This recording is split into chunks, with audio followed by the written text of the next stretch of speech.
สังเกตเบิ่งในหินนี่นะมันมาเหยียบนี่อันนี้น่าสิเป็นเห็นนะโอ้ทุกนี่ก็ลืนจำแจวอยู่ได้คันใดนกนี่ก็เนี่ยเอาตัวนี้ลั่นได้เดี๋ยวว่า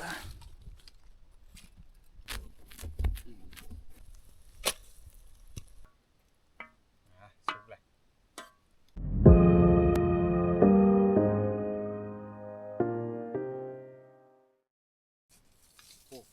มาปุ๊บได้ยินเสียงมาฮ้อนโดด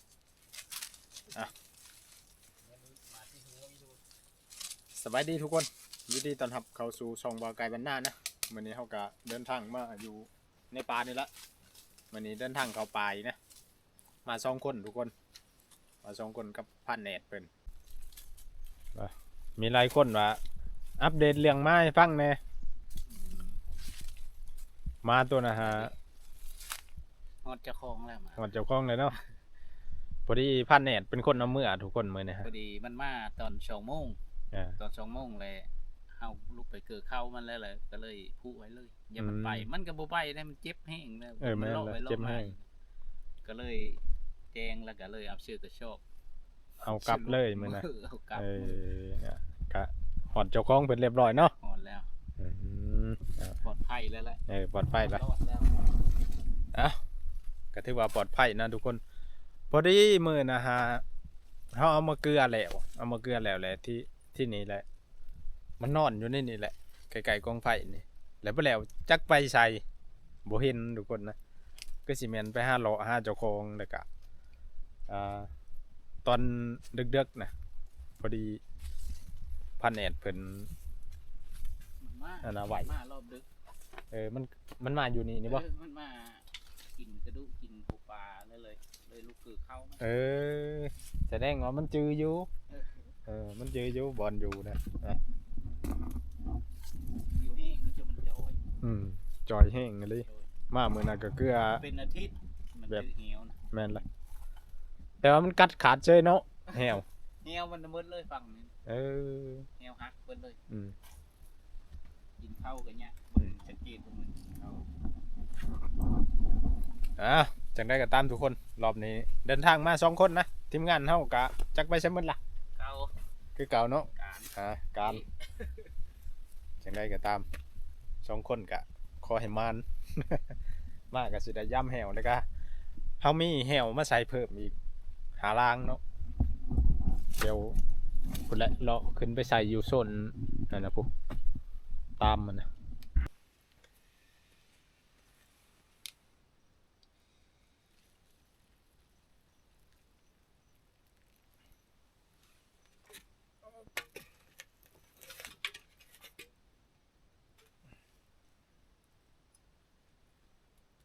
มาหอดกับบำรุงก่อนทุกคนต้มมีเดี๋ยวจะนอนยังออกไปหากินนะ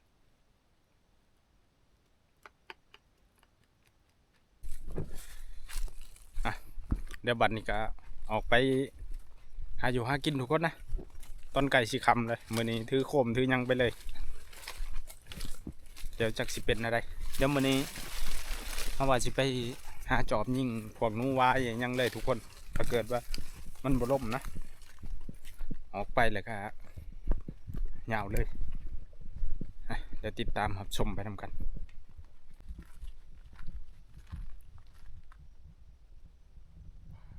เงียบคักเลยบ่ได้ยินเสียงลมเลยถือว่าคักนะถ้าแบบนี้ไปหาเลาะยิงกลางคืนนะได้เรื่องเลยทุกคน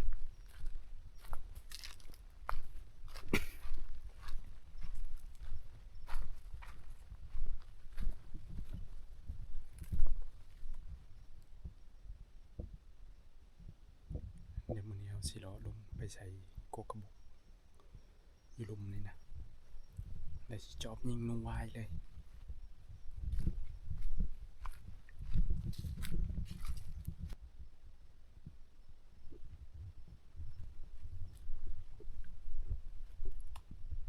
ตอนนี้เดินทางลงมาโกกระบอก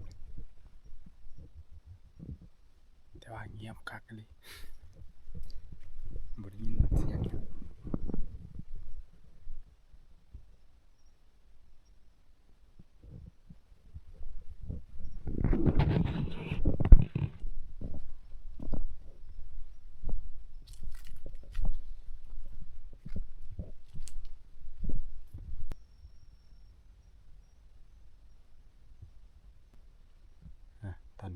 ตะเวนเริ่มตกดินเลยทุกคนนะ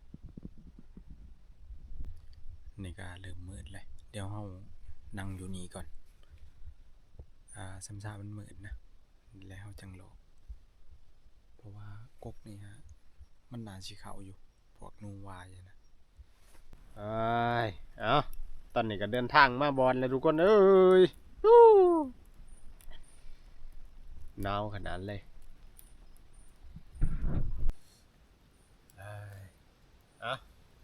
ตอนนี้ก็เดินทางกลับมาเลยทุกคนกลับมาฮอดบอนแล้วก็กินเขาเลยแหละตรงได้นี่จะสิพักผ่อนก่อนหลอบดึกๆนะทุกคนจังไปหาหล่ออีกเพราะว่าล่มมาเลยตอนนี้ฮะตอนหัวแรงนี่ฮะเดี๋ยวจังได้กันถาติดตามในตอนดึกทุกคนเสียออกไปหาอยู่หากินเดี๋ยวเสียออกไปหาหล่อ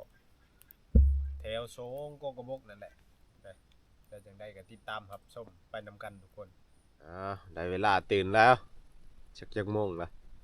เหมือนขอนแจงหรือเปล่าว่าจังได้ลมนะพอได้จังหวะลมเนาะขึ้นมามันรอบนึงสัตว์อู้จ้ะรอบเนี่ยเขารอบอยู่บ้านน่ะนิ่ง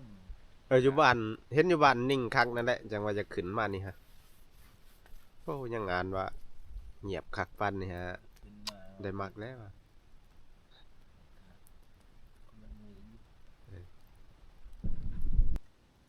มีดังไฟนอนหลับ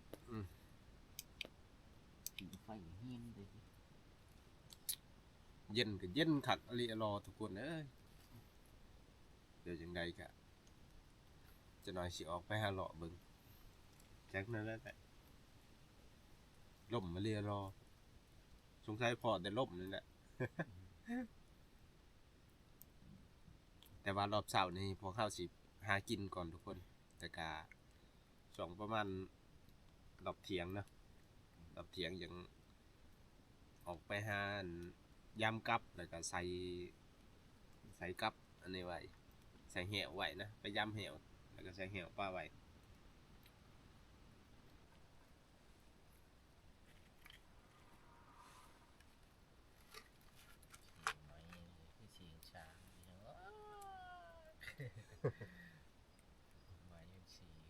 แม่นนั่งไปนั่งมาเลยสั่งมานี่เห็นได้เนาะแต่ละการเนาะมาเห็นกองไฟนั่นนี่เจ้พอเขามามั่งมัดเนี่ยแต่พบท่านใครอยู่แล้ว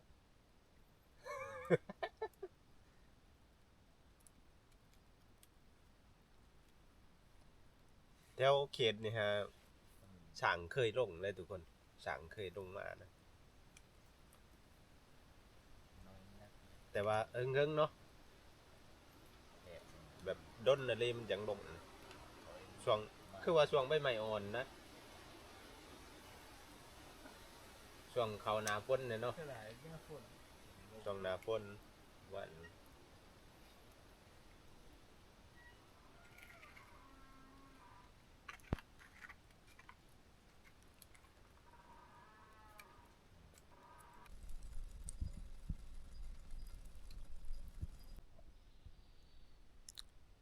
คือเราหล่อมาแต่เสาเงียบคักเลยทุกคนยังไม่ทันพอยังเลย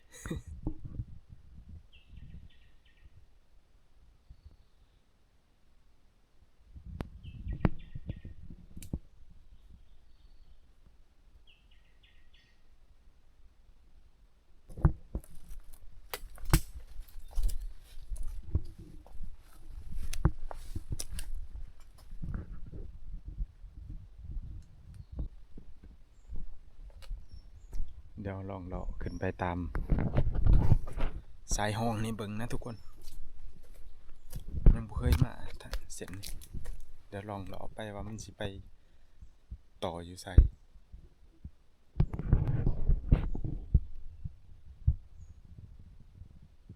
แถวบริเวณนี้ไก่คือสิหลาย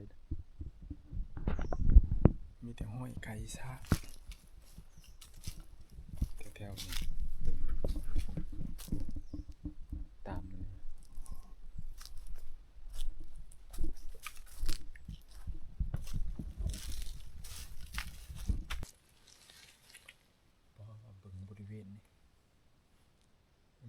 กระโดดอะไรทุกคนนะ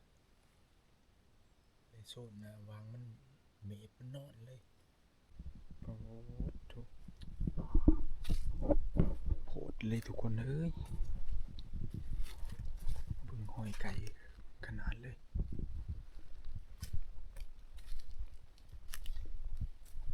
นี่มันดูนี่คนเมฟนอนเลยนี้เลยนี่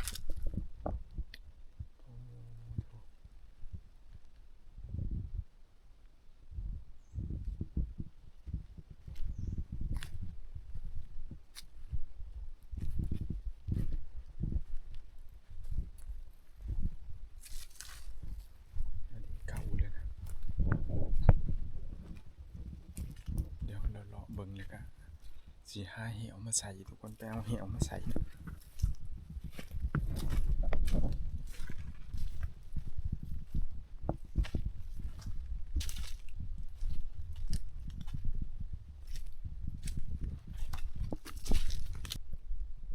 แบบนี้ฮะมันดุดหากินกับปูแดงเลยมันมีกับปูแดงอยู่ในมันดุดกิน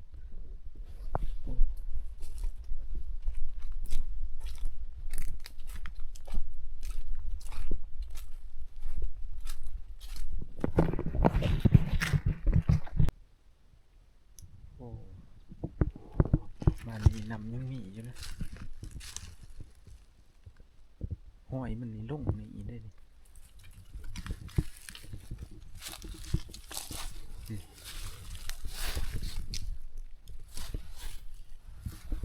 มันน่าจะลงกินหนังนะ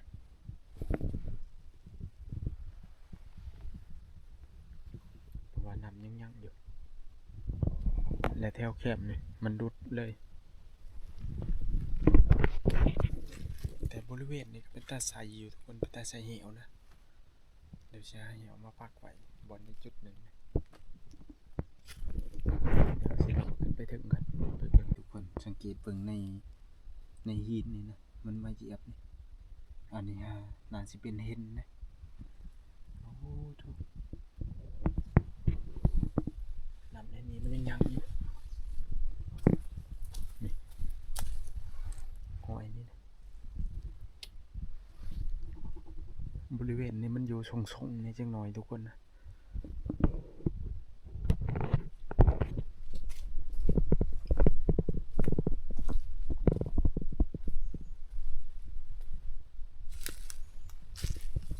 นี่ขนาดหอยอันนี้น่าจะเป็นหอยมูนะบ่หอยมูกับหอยฟันน่าจะเป็นหอยฟันหน่อย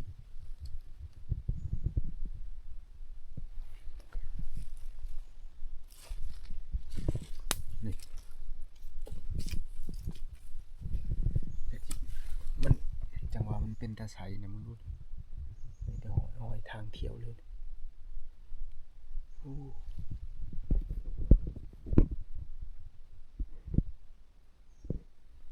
เดี๋ยวเลาะขึ้นไปเรื่อยๆนะตามชายนี่ไปเลย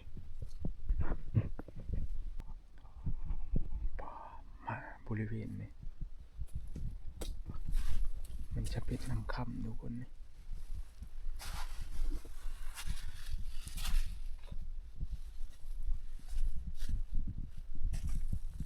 มูลมาดุดนะก็เท่ากินตาใสเรียนทางเที่ยวเลยและในนี้เป็นอ่างน้ำขับเลยทุกคน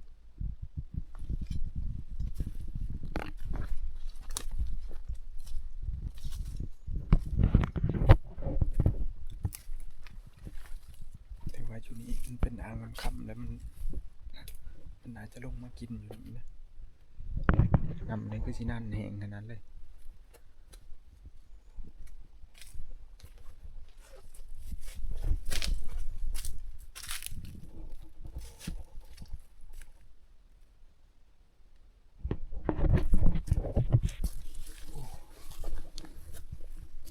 ถือว่าได้เหลืองเลยทุกคนนะบริเวณเดี๋ยวต้องหาเหวมาใส่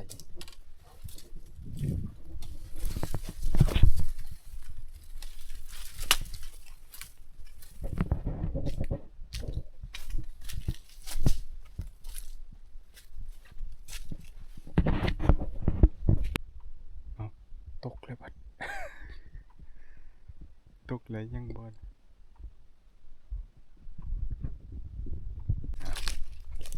มานี่กันจัดไปเลย2 โตว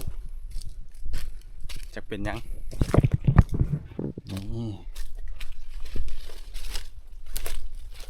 หำหมดได้หน้าที่นี่บ่เลือก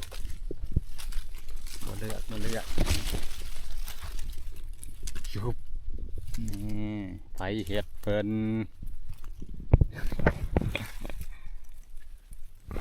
ช่วงนี้ทำไปก่อนนะทุกคนจัดไปก่อนเพราะว่าของกินหายากในจักหน่อย แต่ว่าช่วงนี้ต้องเอาได้เดือดร้ายกับไร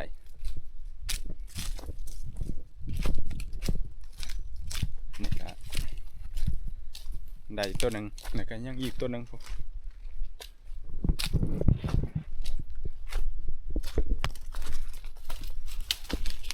ในระหว่างที่เราเลาะขึ้นมานะ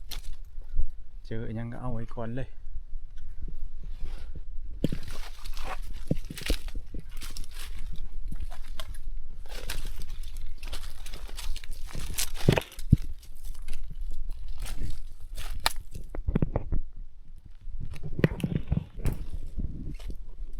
เห็นงอกๆแงกๆเลยหำมันกลับมาเป็นนายพันนกหน่อยคือเก่าทุกคนเอ้ย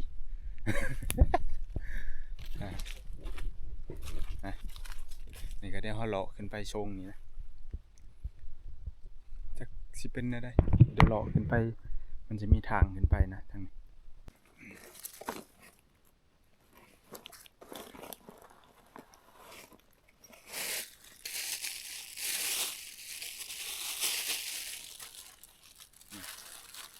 นี่ก็ลื่นจำแจวอยู่ได้กันไดนกนี่ก็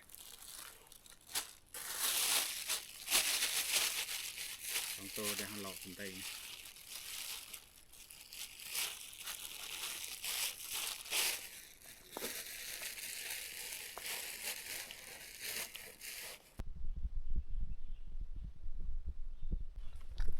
บัดนี้ก็เลาะไปย่ำแหวก่อนทุกคนนะแหวเฮานี่ปะไว้หึ่งอะไรแหละทันได้ยามเลยเฮาใส่อยู่กกให้ใส่ป้าไว้อยู่กกมังให้นะมังให้ก็มืดแล้วก็บ่จักเดี๋ยวไปเบิ่งกันแต่ช่วงหลังนี่มันล่มมาเรียรอทุกคนมาดูนี่นะมันหมุนเลยทุกคน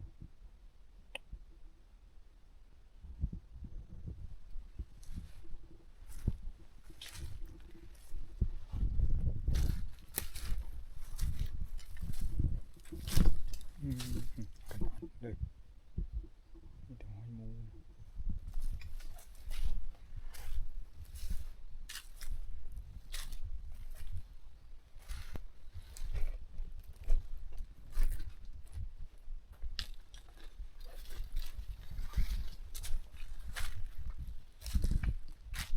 โอ้ใหม่เลย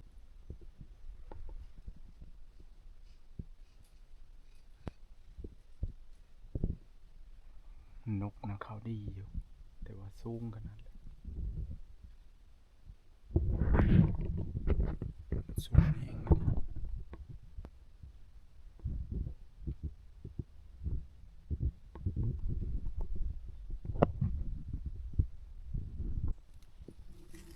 โอ้เนี่ยเอาตัวนี้ลั่นได้เดี๋ยวว่าโอ้น่าสิลุดนะจากแม่นยังถึก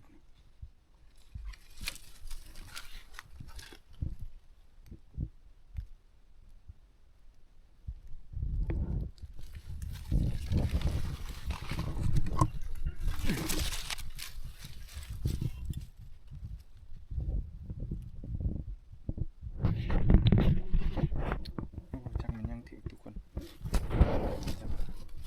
บ่มีพวกคนหรือว่ายังลุดอยู่เลยนะ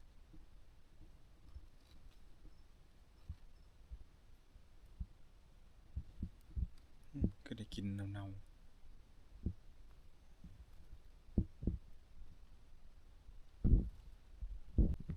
โอ้ไก่ได้ถึกนี่ก็เจอคนกระจุยกระจายไปพวก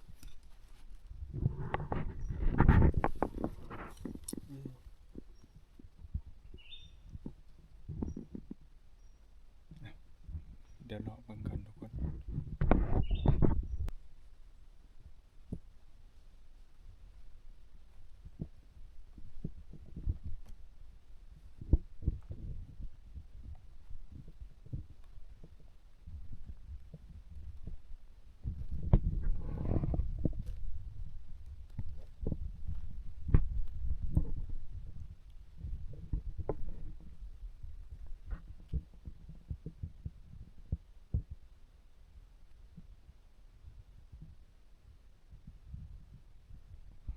มาอยู่ในแคมป์ทาง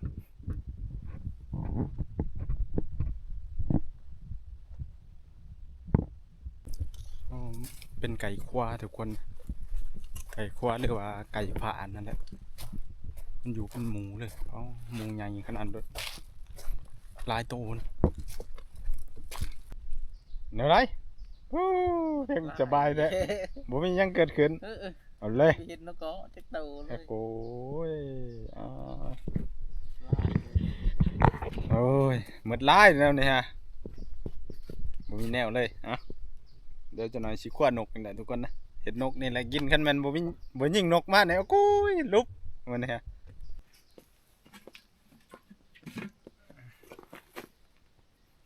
นกกะสิลายก็บ่ลายดอกเพราะว่ามา2คนกะคนละโต ช่วงนี้กลับมาเป็นในพันนก ในพันนกไปเป็นในพันนกหน่อยกันมันสั่นบรอดได้นั่นเลย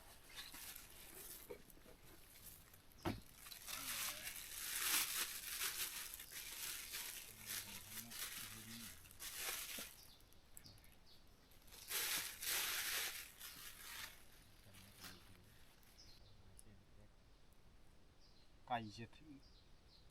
จักแม่นยังเอาไปกินแต่คนเบิ่งก็มีพวกเศษอันนั้นมันพร้อมมีแนวทำแล้วเห็นกับไปจัก ใช่เด้มันมีแต่ที่ดิน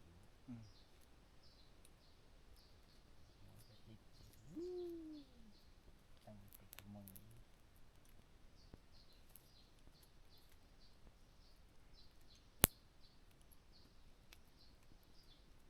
ให้ท่านได้เป็นนะเดี๋ยวสิกบนั่นได้เป็นเช่นอยู่บกงให้กัน เป็นปกมัน มา มันสิบ่มี กูลุกนั่นนะ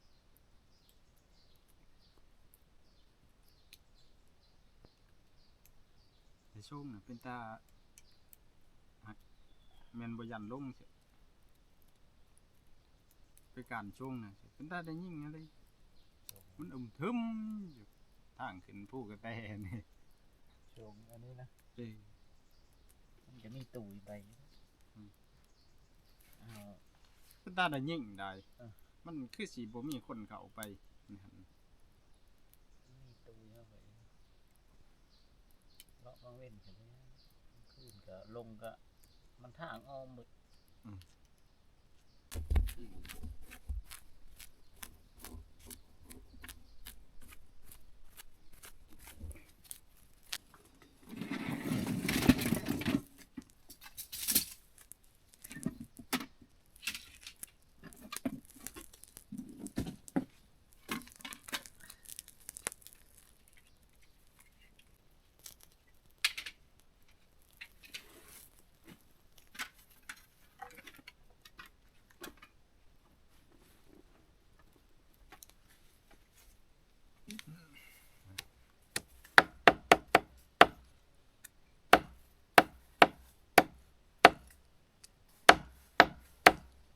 เดี๋ยวมื้อนี้แกงนกนี่แหละทุกคน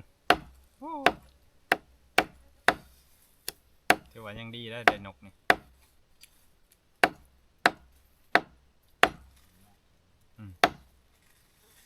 แนวหายากได้นี่พ่อๆกับหมูกูได้นี่ตามดีได้สิได้เป็น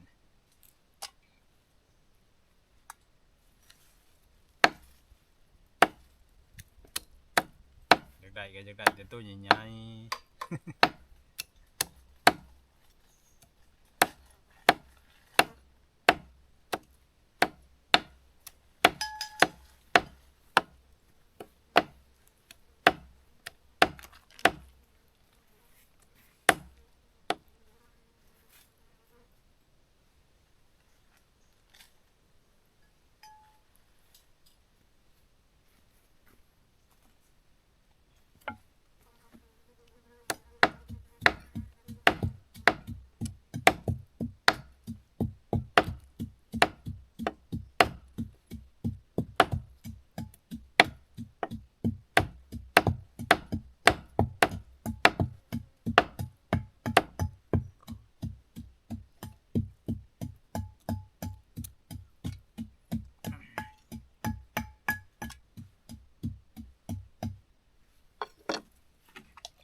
หน่อยจังหน่อยนำกัน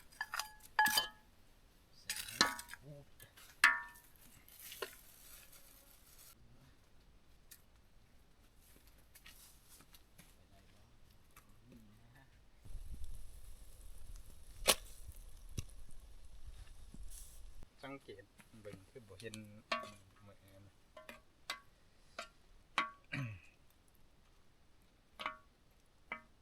สุกแหละ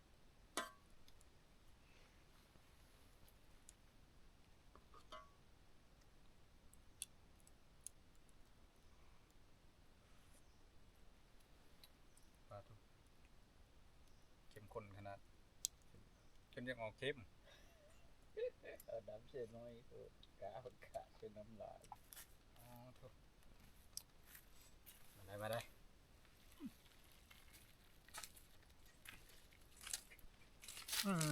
าเลยยิ่งมาโตช่องโตนี่ก็นั่นได้เนี่ยพอกินแล้ว ขาน้ำมียิ่งมา อืม เลยบีนเป็นประตูยิ่งยัง อันนั้นเลยกระหอกเลยกระหอกตัวหนึ่งกะอยู่แล้วมันได้กินข้าวน้ำกัน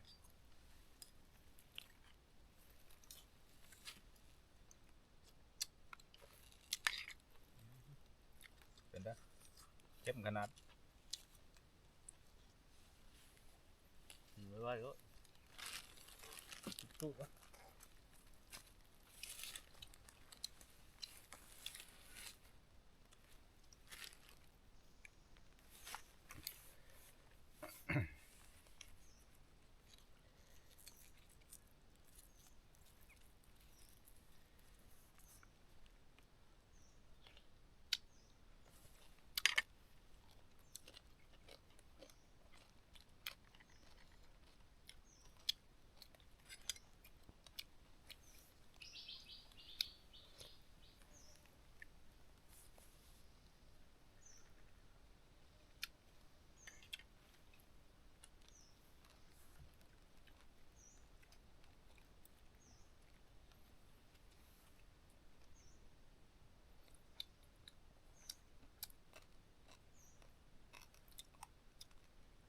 ลมหนาวแห้งกระเหาะจนหมอพอกระเหาะจ้าเลยจนมือไป